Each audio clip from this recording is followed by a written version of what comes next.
Selama 13 minggu, kita sudah belajar banyak hal Yesus itu seperti apa. Dan temukan hal yang unik, yang baru. Dan saya harap kita semua dapat penguayuan siapakah Yesus sebenarnya. Dan malam ini, hari ini kita akan masuk dengan satu lagi yang terakhir. Mau tahu itu apa? Yuk kita masuk bersama dalam program Life Unlimited.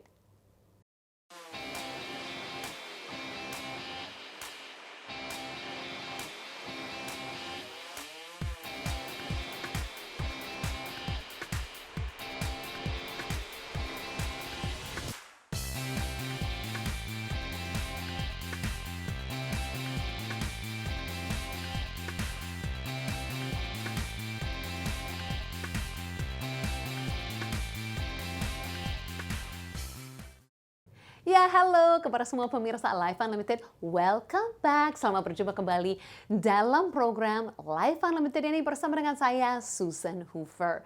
Nah, seperti saya katakan sepanjang musim ini, sudah 14 minggu kita belajar bersama-sama dengan tema seperti Yesus. Untuk Yesus itu seperti apa dan bagaimana kita menjadi sama seperti Dia.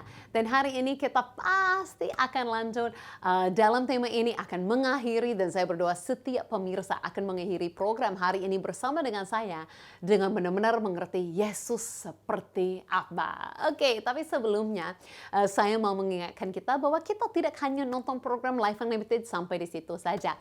Kita bisa bertemanan melalui sosial media ya. Saya Susan Hoover, ada TikTok, ada Facebook, ada Instagram. Ya, boleh bertemanan dengan saya, kita gabung bersama. Dan juga ada call center. Nah, boleh hubungi kami. Ini ada nomor WhatsApp, ada nomor yang bisa dihubungi. Setelah program ini, bolehlah bertanya kepada tim kami, minta doa, atau mau mengenal lebih lagi siapakah Yesus ini. Dan setiap bulan ada kesaksian-kesaksian mereka yang alami kesembuhan, mukjizat, dan yang lain-lain melalui call center. Saya lihat kemarin ini ada kesaksian yang luar biasa dari Jakarta Timur. Nah, ada yang minta dukungan doa untuk anggota jemaatnya yang sedang tidak sadarkan diri akibat pembukaan darah di bagian otak. Serius loh. Ya, jadi selanjutnya langsung besok setelah didoakan itu, jemaatnya ini, anggotanya ini sudah bisa buka mata, sudah ada perubahan. Dan 1 minggu selanjutnya memberi kabar lagi kalau jemaatnya ini sudah sadar dan diperbolehkan melepaskan tabung oksigen.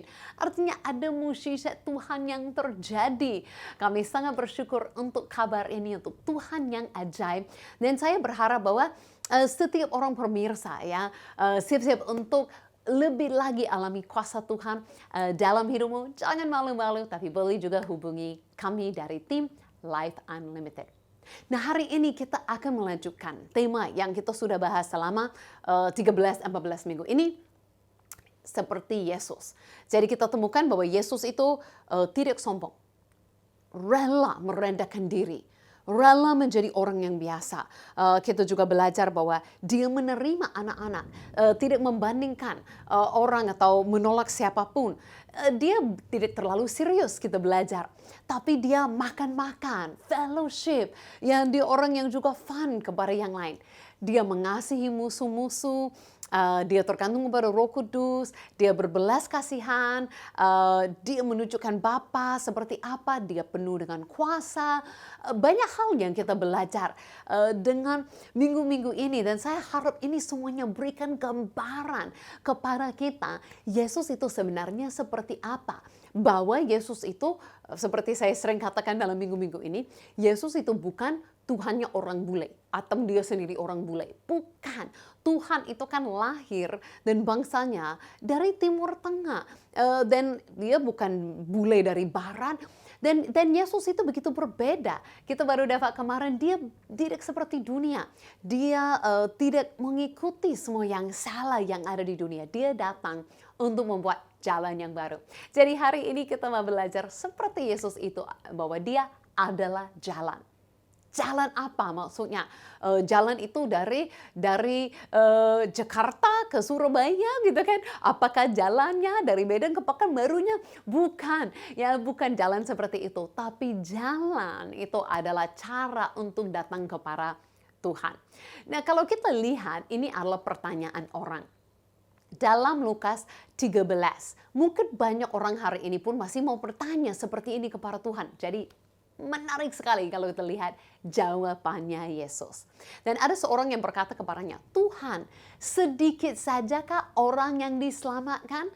Jadi orang tanya, sepertinya dikit aja ya orang yang diselamatkan Tuhan. Kebanyakannya kan nggak diselamatkan. Nah, jawab Yesus, wow, kita harus lihat Yesus itu seperti apa? Lihat jawabannya. Jawab Yesus kepada orang-orang di situ, berjuanglah untuk masuk melalui pintu yang sesak itu. Sebab aku berkatamu, banyak orang akan berusaha untuk masuk, tapi tidak akan dapat. Nah, tidak selesai di situ. Yesus lanjutkan dengan ilustrasi sampai dia katakan, jangan pikir bahwa, kalau pintunya kecil sesak, praktik nggak banyak yang bisa masuk. Maksud Yesus ini, tidak banyak cara, bukan jalan yang lebar-lebar, banyak cara. Mungkin kita kan kalau kita di Jakarta, kan kita bisa lihat kita naik tol, tapi juga ada jalannya ini, jalan ini, jalan ini. Kalau kita mau ke bandara, banyak sekali pilihan. Ya, ada yang di bawah, ada yang di atas, ada yang naik MRT trainnya, kereta apinya, ada yang naik busnya, ada yang mobilnya. Banyak cara loh untuk ke sana. Nah, maksud Yesus ini bukan lebar-lebar dengan banyak pilihan, itu jalan masuk keselamatan cuman satu. Jadi banyak orang masuk melalui satu pintu itu. Tapi bukan dia nggak pernah katakan cuma dikit yang masuk. Dia katakan akhirnya apa yang akan terjadi. Dibilang orang yang mau masuk, mungkin mau masuk dengan cara berbeda, masuk dengan jalannya berbeda. Memang nggak pernah akan masuk. Yang akan masuk dengan jalan yang kecil ini, pintu yang kecil ini, orang apa? Orang yang sadar perlu juru selamat. Jadi inilah kalau kita bicarakan jalan keselamatan. Berarti bukan semua orang yang mau diselamatkan akan diselamatkan. Bukan ada orang yang mau diselamatkan dan pikir bisa lakukan diri sendiri. Tidak perlu Tuhan, tidak perlu apa-apa. Atau mungkin mereka berpikir dengan cuma ikut agama, melakukan sesuatu, itu cukup. Tapi Yesus katakan di sini bukan, dia bicara kepada orang yang sangat kuat dalam agamanya. Tapi tidak buka mata, sadarkan diri bahwa mereka perlu juru selamat. Nah, itu betul untuk kita juga hari ini. Kalau kita cuma berusaha untuk mau jadi benar, mau jadi kudus, mau jadi saleh, mau jadi cukup baik untuk Tuhan. Dengan apa yang kita bisa lakukan, berarti kita berjuang dan tidak masuk. Tapi yang masuk itu, kita akan temukan itu siapa saja. Tapi kabar baiknya, di akhir Yesus ceritakan hal ini. Dia berkata, dan orang akan datang dari timur dan barat dan dari utara dan selatan dan mereka akan duduk makan di dalam kerajaan Allah. Jadi Yesus tidak katakan pada akhir cuma dikit orang yang diselamatkan. Yesus katakan pada akhir akan ramai banget orang datang dari mana-mana masuk melalui jalan ini dan dapat keselamatan duduk dalam kerajaan Allah. Dan saya syukur dia katakan yang dari barat, yang dari timur, utara, selatan, semua kita dari semua bangsa. Apa jalannya itu? Apa jalannya? Bagaimana caranya? Yang pasti satu-satunya untuk kita terima keselamatan? Wah, itu gampang lah. Itu karena Yesus sendiri berkata dalam Yohanes 14 ayat yang ke-6. Kata Yesus kepadanya, Akulah jalan dan kebenaran dan hidup. Tidak ada seorang pun yang datang kepada Bapa kalau tidak melalui aku. Apa pintunya? Apa jalannya? Itu adalah Yesus sendiri. Makanya sangat gampang berkata dalam firman Tuhan. Bahwa siapa yang percaya kepada Yesus dalam hatinya mengaku dengan mulutnya terima keselamatan. Cuman itu aja. Jadi memang pintunya nggak besar, lebar. Bukan kita datang kepada Tuhan dan katakan, Tuhan aku udah baik. Aku udah lakukan ini, itu. Aku udah baik. Itu nggak bisa masuk. Masuk dengan ini cuman ini. Satu syaratnya saja. Percaya kepada Yesus. Bahwa Yesus itu mati, ambil dosa kita, ambil hukuman kita, menjadi korban yang sempurna bagi kita. Dan bangkit dari kematian. Naik ke surga. Hidup hari ini. Siapkan bagi kita tempat yang kekal. Wow, itu luar biasa. Hanya percaya itu saja dalam hatimu. Mengakulah. Itu diselamatkan. Makanya Yesus katakan, akulah jalan. Kalau tidak datang kepada Yesus, tidak mau terima Yesus sebagai juru selamat, artinya tidak ada jalan lain untuk terima keselamatan. Maaf, sorry, nggak ada yang lain. Nggak bisa cari nanti ada kereta apinya ke sana. Nggak bisa cari nanti ada jalan-jalan tikus ke sana. Nggak ada. Cuman satu ini jalannya saja. Dan memang bukan sedikit yang masuk. Ramai yang masuk. Ya, ramai orang yang mau percaya kepada juru selamat. Yesus adalah jalan atau kita bisa katakan pintu satu-satunya keselamatan. Nah, saya ingat hal ini waktu saya pernah ke tempat di Amerika yang ada bentuknya seperti Bahtera Nuh. Itu ada pintu yang besar dan menarik sekali kisah tentang pintu itu. Daripada saya duduk di sini ceritakan, mari ikut saya ke Kentucky, Amerika. Di belakang saya ada pintu yang sangat besar, sangat spesial sekali. Ini karena saya di depan satu Bahtera seperti mirip sekali seperti Bahtera Nuh yang sudah dibangun belakangan ini di Amerika, dan mereka membuat pintu sesuai pintu sangat besar sekali. Nah, diceritakan di dalam firman Tuhan bahwa pintu ini bukan Nuh yang buka dan tutup pintunya. Nuh tidak sanggup, seseorang tidak sanggup untuk membuka dan tutup pintunya. Nah, ini adalah pintu yang begitu besar yang hanya tangan Tuhan sendiri bisa buka dan tutupnya untuk menyediakan tempat keselamatan bagi Nuh dan keluarganya. Sangat menarik sekali dan membuat saya ingat dengan pintu yang berbeda. Itu adalah sebelumnya kan tidak ada pintu, tidak ada manusia yang bisa buka jalan untuk kita masuk di dalam hadirat Tuhan. Itu di dalam ruangan Maha Kudus. Nah, itu tidak ada pintu yang bisa dibuka. Tapi saat Yesus mati, saat Yesus menjadi korban yang sempurna, berkata dalam firman Tuhan bahwa itu Tuhan sendiri membuka jalan. Tuhan sendiri yang buka pintunya dari atas sampai ke bawah. Tirai itu terbelah dua dan membuat jalan untuk manusia boleh masuk dan jumpa dengan Tuhan karena sudah ada korban yang sempurna yang disediakan oleh Yesus. Makanya Yesus sudah menjadi jalan. Yesus itu sudah menjadi pintu untuk kita masuk keselamatan. Makanya kita harus mengerti bahwa tidak mungkin sama sekali kita yang membuka jalan, kita yang buka pintu, kita yang membuat sesuatu yang membuat kita boleh masuk di dalam hadirat Tuhan, mengenal Tuhan atau diselamatkan. Tapi hanya Tuhan sendiri yang sanggup membuka jalan. Hanya Tuhan sendiri yang sanggup membuka dan tutup pintu. Dan sangat luar biasa sekali berkata dalam firman-Nya, kalau Tuhan yang membuka pintu, tidak ada siapapun yang boleh, yang dapat menutupinya. Artinya kalau pintu keselamatan sudah terbuka bagi kita melalui Yesus, tidak akan tertutup oleh siapapun. Memang Yesus luar biasa sekali. Yesus adalah pintu. Yesus adalah jalan satu-satunya untuk kita diselamatkan. Dan hanya Tuhan yang berkuasa buka atau tutup jalan. Dan bersyukur sekali untuk kita semua hari ini. Siapapun kita dimanapun berada. Pintu atau jalan keselamatan terbuka bagimu. Tidak masalah dosamu begitu banyak. Tidak masalah latar belakangmu apa. Jalan keselamatan terbuka bagimu. Syaratnya satu untuk masuk itu hanya percaya kepada Yesus. Karena Dia yang sudah buka jalan. Sebelum Yesus mana mungkin kita semua orang berdosa dapat datang langsung kepada Tuhan. Gak mungkin. Tapi melalui Yesus yang menjadi pengganti bagi kita. Ambil dosa kita, disalibkan untuk kita. Bangkit bagi kita. Dia buka jalan supaya kita semua boleh masuk. Ramai-ramai dari barat, timur, utara, selatan. Marilah kita semua datang kepada Yesus. Dan kita bisa lihat saat Yesus ada di dunia, memang Dia menunjukkan hal ini. Dia bahkan ambil kesempatan, mungkin Dia menyembuhkan orang, melakukan kebaikan. Tapi Dia selalu menunjukkan bahwa sebenarnya Dia mau dan akan melakukan jauh lebih daripada itu.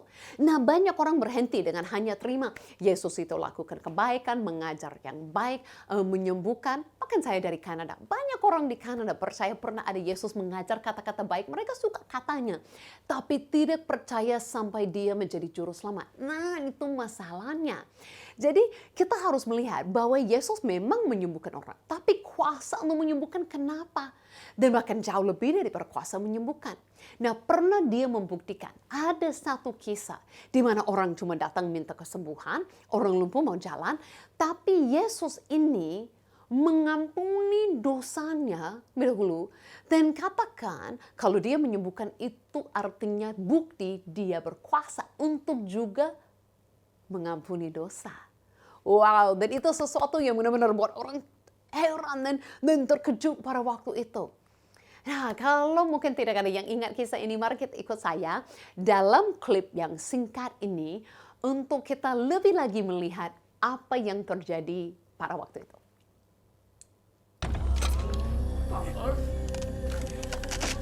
That's a rope! Put it back, man! If you are willing, Rabbi, I know you can do this.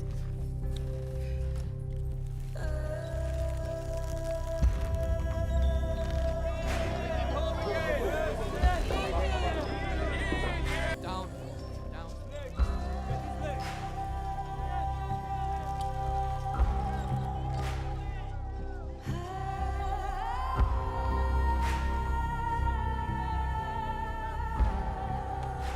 Son, take heart.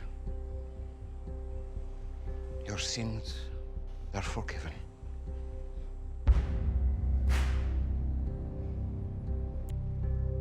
Who can forgive sins but God alone? Right.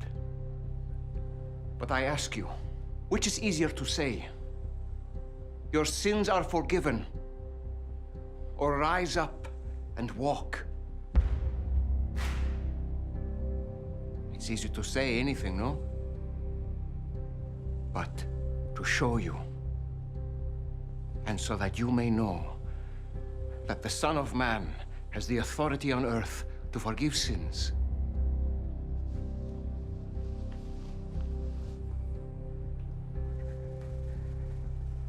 I say to you, my son,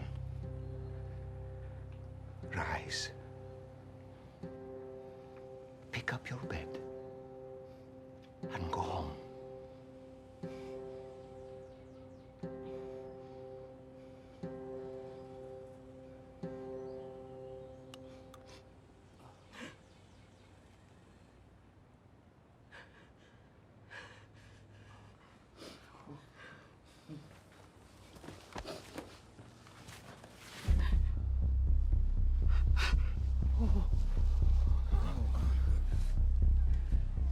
Easy does it.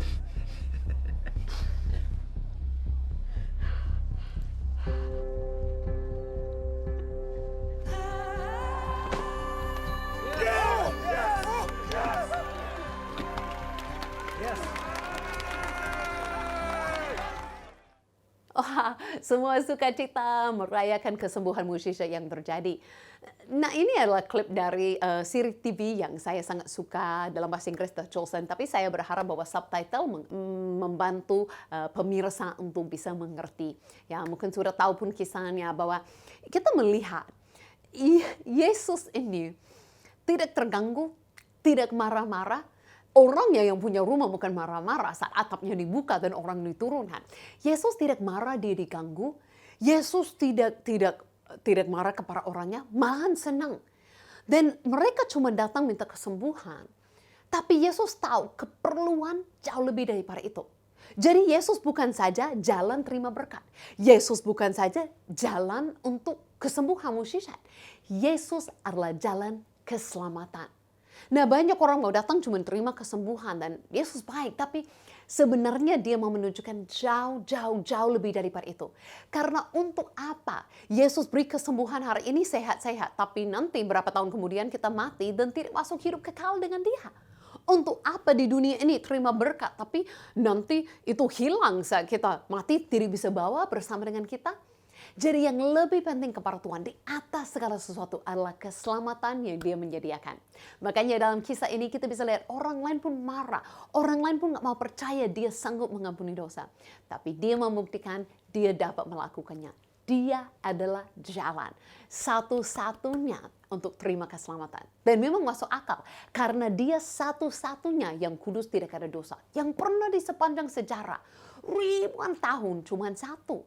Cuman satu orang yang tidak ada dosa, yang dapat menjadi pengganti bagi kita, yang dapat ambil hukuman kita, dan rela bayar bagi kita, dan punya kuasa untuk bangkit dari kematian. Siapapun manusia, semua abad ke abad, tidak pernah sanggup melakukannya. Hanya dia, makanya dia yang dapat menyelamatkan kita, karena dia sendiri sudah melakukannya. Wow, luar biasa sekali. Amin, amin. Nah, tidak berhenti di situ. Sepanjang seperti Yesus ini, ya temanya. Kita bahas bahwa Yesus seperti ini. Yesus adalah jalan keselamatan. Betul sekali. Tapi tidak berhenti di situ. Karena pasti ada dampaknya bagi kita.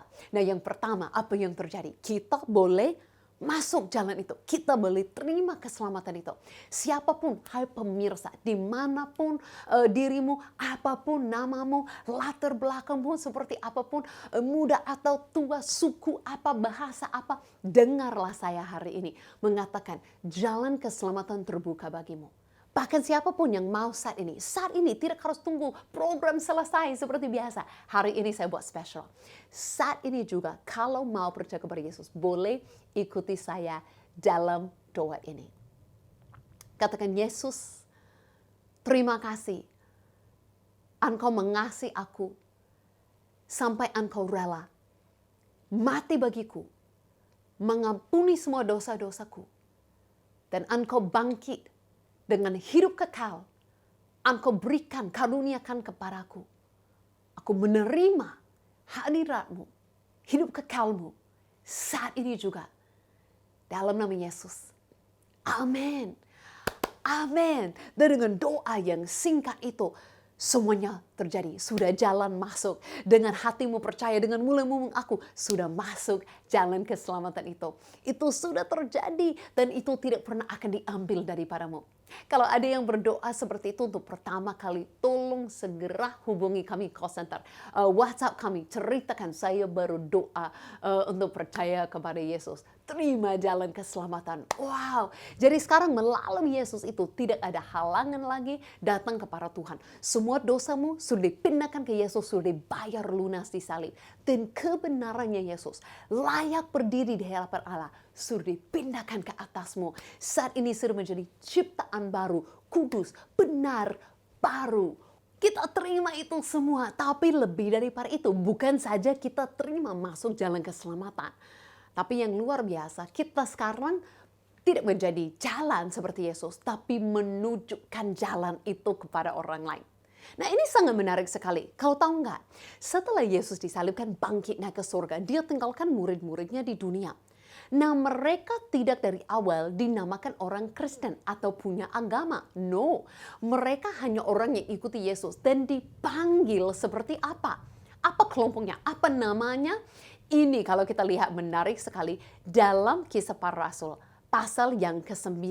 Nah, ini diceritakan dari Rasul, belum jadi Rasul si Saulus yang nanti menjadi Rasul Paulus, mau menganiaya mereka. Nah, ini kita lihat nama mereka. Perkata ayat yang pertama, kisahnya ini. Sementara itu berkobar-kobar hati Saulus untuk mengancam dan membunuh murid-muridnya Tuhan. Murid-muridnya Tuhan. Jadi jelas ini siapa ya? Nah, dia menghadap imam besar dan meminta surat kuasa daripadanya untuk dibawa kepada majelis-majelis Yahudi di Damsyik, supaya jika dia menemukan laki-laki atau perempuan yang mengikuti jalan Tuhan, dia mengangkat mereka dan membawa mereka ke Yerusalem. Nah, mereka tidak punya nama agama, tidak punya denominasi, semuanya siapapun yang adalah muridnya Tuhan, baik laki-laki atau perempuan, dinamakan orang seperti ini. Kalau bahasa Inggrisnya, people of the way. Orang dari jalan itu. Orangnya dari jalan itu. Jadi kalau mereka tanya, kamu nggak dari kelompok jalan itu? Jalan apa maksudnya? Karena mereka, Yesus namakan dirinya jalan, akulah jalan keselamatan. Nah, mereka tinggal di pada waktu, budaya, di mana semua orang cari-cari keselamatan dengan perbuatan baiknya, dengan mengikuti hukum Taurat, dengan melakukan semua. Tapi kelompok ini tahu kebenaran, hanya satu jalan, kami tahu jalan. Jadi mereka merasa tugasnya mereka bukan untuk banyak hal, mereka merasa tugasnya mereka, identitas mereka adalah menunjukkan jalan. Menunjukkan jalan. Nah, betapa ini bagus, betapa ini luar biasa. Pernah nggak ke tempat baru, mungkin ke kota baru, ke tempat yang baru belum pernah pergi, dan ada orang yang di sana menunjukkan jalan. Oh, mau ke sana ini, mau ke sana oh ini. Wah, betapa kita bersyukur untuk mereka. Nah, kita semua bisa jadi seperti itu. Di tengah-tengah dunia, di mana semua orang kebingungan, merasa jauh dari Tuhan, merasa tidak pernah layak jumpa dengan Dia. kita bisa memberitahukan dengan caramu gak sampai, tapi aku tahu jalannya, aku mengenal dia, aku terlewati jalan itu, dan namanya Yesus.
Kita menjadi orang dari jalan itu.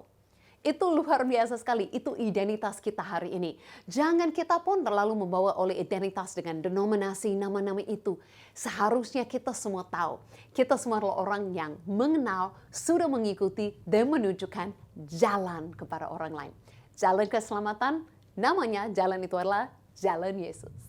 Amin. Mari kita berdoa sebelum kita tutup program hari ini. Tuhan, saya bersyukur untuk selama musim ini kami boleh belajar Engkau seperti apa.